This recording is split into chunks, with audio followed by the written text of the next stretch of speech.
Attention new pilots. Today I'll teach you to bind your ELRS radio in one step. Prepare these items: ELRS remote, cable, receiver, flight controller and PC with Betaflight installed. Most have the drone assembled, but I'll focus on the flight controller alone for better clarity. I have connected the controller and receiver. Ensure you wire them correctly. Connect the receiver V to controller, 4.5 V, G to ground, T to R, and R to T. Don't mix them up. Check our previous video on wiring diagrams if you are unsure. First, power the board. It works, and the receiver blinks slowly, meaning it is not yet connected.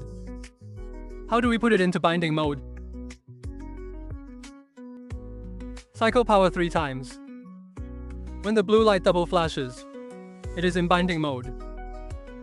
Now that you know the method, let's configure the radio. Turn on the radio, press the system button. Go to the menu and select ELRS. Then click confirm.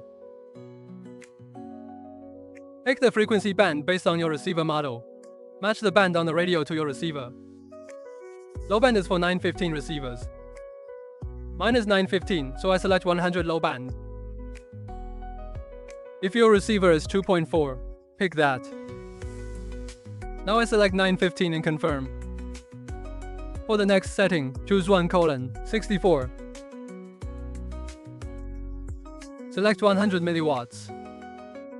Find bind and click.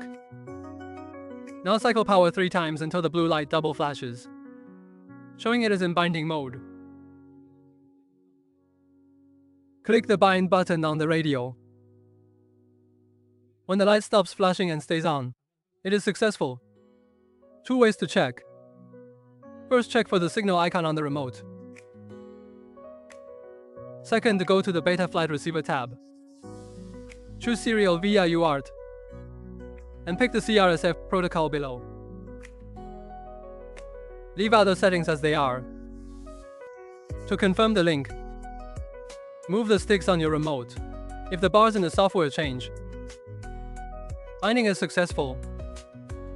With the receiver connected, let's set the modes. Find arm, click add range and select auto. Use a 2-position switch for arming as it is much safer for everyone. Please make sure that you check everything twice before you fly. Move the switch to see the channel detected. Move the yellow bar so the dot is inside it when the switch is flipped.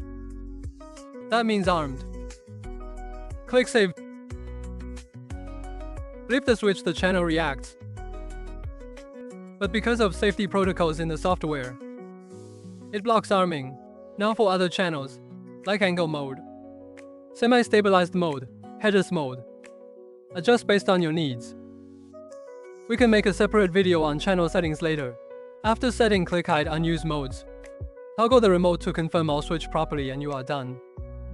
Finally, click save. Setup is finished. If you have questions, ask in the comments. If this video helped you, please like and save it.